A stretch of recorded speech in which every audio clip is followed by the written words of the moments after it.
Alrighty, couple of cracking games just based on blind luck. The gods of R&Jesus as you play Blitz, and sometimes how it goes for you and sometimes how it doesn't.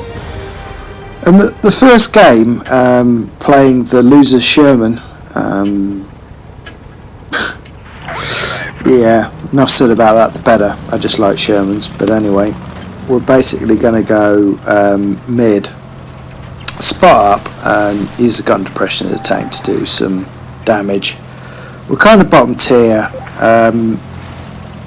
You be the judge of who gets lucky here and who basically doesn't, but effectively the end of the game's absolutely corking, and it's actually why I play Blitz, because it's cat and mouse and it really comes down to the absolute wire, the last shot of the game, all the rest of it. And it's not pure luck, is it? Because if you've played sensibly, you've conserved your hit points and you've done all the right stuff, but occasionally, this is the thing with Blitz, you just need a bit of a break, don't you? You know, a bit of a high roll, a bit of a lucky bounce, a bit of a deflection, a bit of a, oh, looks like that one went right in, only it did it. And there's sort of random stuff in Blitz that you gotta love, and these two games are about to show it all. So the MT25 loses his shit and basically YOLO's deluxe down the middle, gets cleared. Yep. Thanks for coming, no worries. We can see the enemy have pushed right and they're predominantly on A cap if they can be bothered to cap it. There's a Swedish Strav, whatever it is, fighting vehicle, as I'm told by my Swedish brethren, down there, so gonna go help the Bulldog clear him out, and you know, all good. Don't know where that shot goes, but whatevs. And I'm going to push down to the LTTB, which is fine, and then this is sort of part of the game where just ridiculous stuff starts to happen. And it's like good luck, bad luck, good luck, bad luck. It's like I shot a very lucky shot into the top of him there, and it just sort of went through his turret, and that's pretty unfortunate. That's just angles. There's a Tiger P out there, and there is my nemesis right there, the VK. But actually, I've sort of caught him out. I've pushed around left. I've got hard cover. He gives me one, I give him one. Yeah, no worries at all, as they say. But I have a good DPM, so I give him one in the butt as he naffs off around the corner. But he's going to sit there and be a pain in the butt. He's going to get one off the front plate because that's what they do, and I take one, which is slightly unfortunate as I was pulling back. I'm going to bounce, just about. I'm a little bit concerned about what's going on the right. It's 3-on-2, but this is Blitz, boys and girls. It ain't going to be 3-on-2 for long. That is a Tiger P, and Tiger Ps just sit there and absorb damage all flaming game. And this particular Tiger P, you will see, is actually reverse side scraping and holding like an absolute boss. He's in platoon with the VK. They're both Unicorn players and they're both having a good game. So I'm going to have to poke and put fire into the side of the Tiger P. I don't want to, because there's that VK sat there, and the Bulldog has decided to go YOLO the VK. And look, man, I really wouldn't do that because that guy's a good driver. You can tell he is from the gameplay. I'm going to put another one into the Tiger P. You can say, well, why didn't you go support the Bulldog? Yeah, could have done, but frankly, nah, not fancying it. And the Bulldog's cleared pretty damn quickly by the VK, as I knew he would be. So we're on a 2-on-2. This is going to be an absolutely clutch game, I promise you. It'll be down to the last shot. And I'm kind of looking up behind, and I've got a KV2 with 16 hit points left on it. And I'm like, okay, well, better than nothing. And good thing about KV2 is it can clear a tank. The Bulldog says something in some sort of Russian alphabet, so I'm like, well, yeah, it's probably abusive, but that's probably a good thing I can't read it. We're going to take a poke on the Tiger P, hope he's not looking, get another one into him, fairly low roll, I take one off the VK, so there's some bad luck right there. I actually think that if I'd high rolled I would have cleared the Tiger, I bounce the front to the VK, he bounces me, and this is just getting nasty. And I know he's not going to poke out sideways again because he's not stupid. I'm going to roll 140 to 160, so frankly I can't clear him as a one shot anyway. He could clear me with a high roll. The KV2 could be cleared by bloody anyone, and I'm just thinking, okay. So the KV2 here has a good game and he has a bad game. To be fair, I can't knock him. He's done his best all game, and if you look at the scores at the end, he's done well. But he's gonna not help particularly here. So he tells me to hold position, and again, not knocking him. Good call. Believe me, I'm going to hold position. I'm bloody one shot. But he comes up behind me, and I was hoping that he'd go right there so we could create two angles. So I'm going to get an extremely lucky shot into the turret of the VK, and then I'm going to push around right, and I'm going to basically force the guy down and hope the VK clears him, the KV clears him, but it doesn't.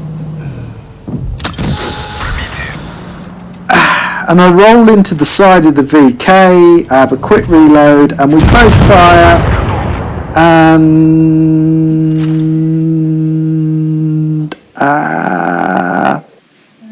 yeah, draw. I had a chat with the VK afterwards, and I just said, good game, mate, and he said, good game, and we both just laughed about it, because that is the gods of R&Jesus right there. You know, in all fairness, I don't think anyone deserved to win it, so, you know, well played, VK. Many things I could have done different, could have taken some more choices with ammo, could have rolled higher, not using premium, but in the end, VK's a slopey little bugger of a tank. You're not guaranteed to pen in the loser's Sherman. Anyway, the second game is ridiculous, and I'm playing with Valley Chap. He's playing his AMX auto-loading thing. I'm playing the Mr. Lover man, not the Lowe, the Lover, and we're basically going to push up here and see what we can see. At the beginning you'll see I've said Kraken Kitty, which is just kind of a thing that Ali and I say when we see a good clan. We're like, yeah, Legion Kitty, or Kraken Kitty, or, you know, Loka Kitty. I mean, and it's a sign of respect, because we know these guys are bloody good. The Kraken clan are top clan, so we know we're in for one here, and there it is. So we start playing, and Ali's push middle, we're spotted up by a Type 58, and man, 447 to the side, fully deserved that. I angle up, but in all fairness, I get 400 bounce, so on 710 bounces, I'm getting absolutely flogged here. People would say, well, yeah, 240, so I'm on 950 now. People would say, well, yeah, but, you know, you angled up right, mate, you know, you're soaking up damage for the team, this, that and the other. What I would say is, bollocks. I've played terribly in this game. Like, I've driven to a nothing position. I've done 0 damage. Yeah, I angled up and I bounced some stuff, this and that, but it's bad, man. Anyway, a roll of 333 into the RU, which is a lovely high roll. Another bounce, I'm up to 1.2k. And I am angled up by this point, but the RU loses his stuff. Again, another bounce for 420. And like I said, I am angled up, but seriously, I am playing so badly I could literally weep in this game, and yet I bounce 1.6k damage. I get a nasty roll off the WZ right up there, or the WZ as we say in English, not EZ anyway. And this is chronic, man. I mean, I'm on 333 damage. Yeah, I've bounced some more by luck than judgment, but I should be dead. And R&Jesus is just shining down upon my quite shit head right now. I mean, I'm just like, yeah, man. Ali Chaps decided to take the Kraken-esque guy out the game. I know why he's doing it. I play with him a lot. I know why he's doing it. To the untrained eye, it looks like a YOLO, but basically he's come to the view that you just take the best enemy player out the bloody game and even it out. So he's put a full clip into him, but now he's going to obviously pay the price, and that's well and good for him. And I just catch him on the turn. I focus the WZ because I know that I can face hug the Panther. I also know that he's not a particularly good player, and I know that a Lowe in this position is not really what he wants to see. So I clear him, and I think you can agree, I mean, I've been shit. I'm on 991 damage. Yeah, bounced 2.2k, more by luck than judgment, but I'm still, you know, kind of in the game. It's 3-all, I'm low hit points, RISU's low hit points. We've got a T44 who, with all respect, is not like a his spirits player who's running a stock T44.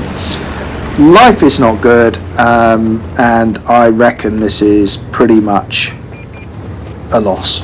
But, you know, keep going in life, keep going, never know what might happen. Like another bounce for 400, yeah, that'll do nicely. Up to 2.6k, yeah, right. The stock T44 is actually about to clear a Unicom in a T54 Mod 1. How often does that happen? And the IS5 is about to come out sideways. Yep, for real. So there we go. So I'm going to trundle across here. I've now reached a hefty total of 1.3k damage. I have bounced a lot, in all fairness, not through any real judgment of my own. Anywho, I'm going to push up here and see what gives, and lo and behold, I have spotted up the other Lowe, and here he is, just around this corner. Look at the way his turret's turned. He has started the game. I don't actually think, I checked this guy's profile, he doesn't play AFK, he's a good player. It's just like lost connection to the server, and I'm just sat here going, really?